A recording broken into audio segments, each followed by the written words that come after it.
Ketika kezaliman tiba, ada syahwat yang tak terbendung oleh kata-kata.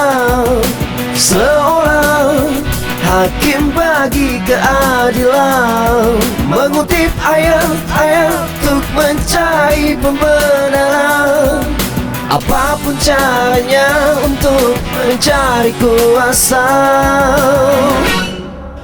Allahumma salli ala Sayyidina Muhammad wa ashkili zalimin bi zalimin. Allahumma salli ala Sayyidina Muhammad wa ashkili zalimin bi zalimin. Wa akhrijna min bainihim salimin.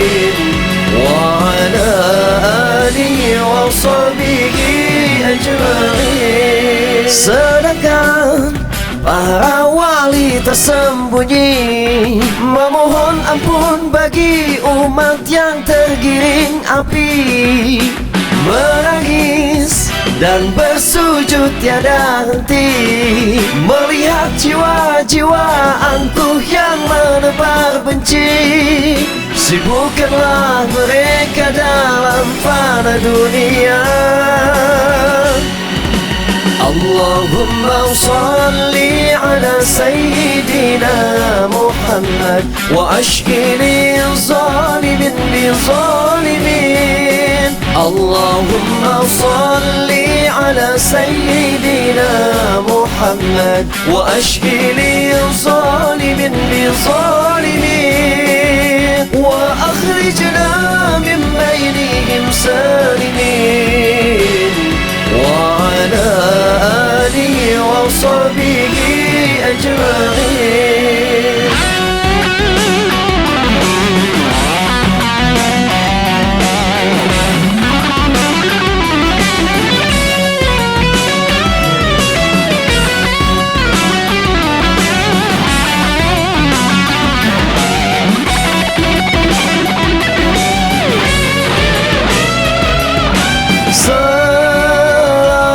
Selamatkan kami dari kezaliman